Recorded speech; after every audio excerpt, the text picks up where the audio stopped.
Geoffrey Giuliano in conversation with Ruth and Angela McCartney. 4.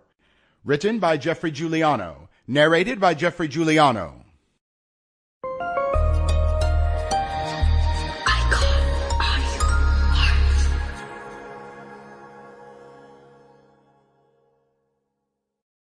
People say, why doesn't he help you? And because he doesn't have to. He really doesn't. I still feel that today. Yeah, but you wouldn't fucking say no. I wouldn't say no, and I think it would be nice if he did. And I think morally, Angie's time of life, she's 64 3/4, it wouldn't hurt. But then again, you know, why don't the other 3 Beatles in the estate of John Lennon, why doesn't Pete Best get 50 grand a year for getting fucked? You can ask these questions all day long, and then if at the end of that day you say, well, my God, put myself in the Beatles' position, if you help one person, you've got to help them all. Where does it end? I can quite see the point. I just don't know if I would have the balls to be that hard on family or friends. I couldn't. I just couldn't. I couldn't get an enjoyment out of sleeping a night in a big feather bed with a fridge full of food and a Rolls Royce in the garage if I thought that somebody that I owed a moral responsibility, debt of responsibility to, was living in their fucking car. Couldn't do it. But some people can. More power to them. And if they want to face their karma at the end of the rainbow, that's their problem. I couldn't live like that.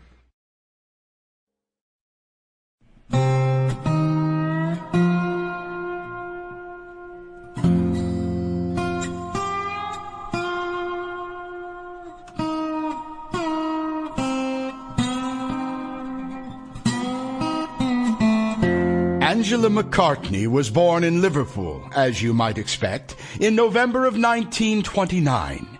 She married her first husband in 1956, and their only daughter Ruth was born in the winter of 1960.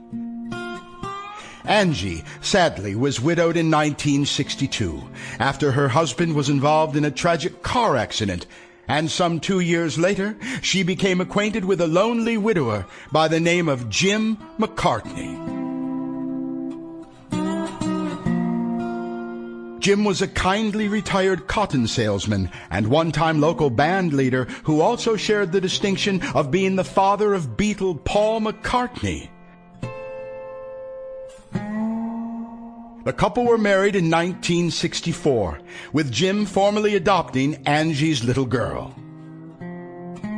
Together, quite happily with Jim until his death in 1976, Angie and Ruth were witness to pretty much all of the exciting, turbulent, unpredictable, unparalleled Beatle years.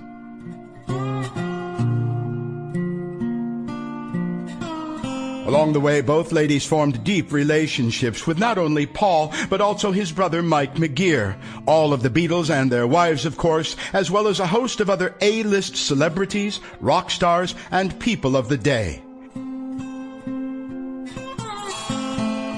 To enter into a family as close-knit and headstrong as the McCartney clan, however, was often tough going.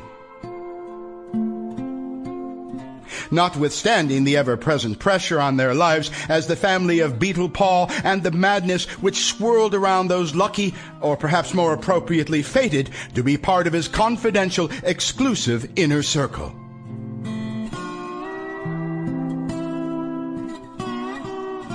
Angie, ever enthusiastic, optimistic, and full of life, not only looked after Ruth and Jim, but also helped out at the Beatles' office with fan mail, event planning, and later in 1976, starting the Wings Fun Club for Paul's second incarnation pop group, Wings.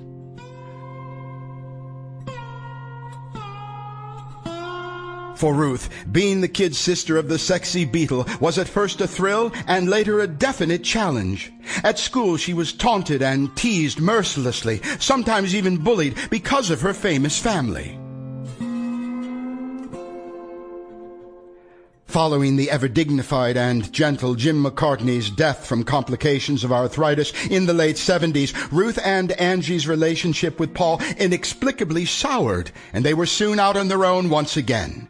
The fact of the matter is that they were pretty much turfed out with little support from the mega-millionaire Beatle.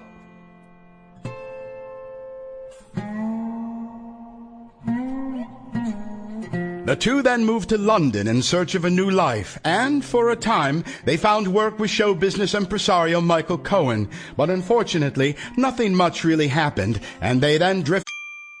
Sample complete. Ready to continue?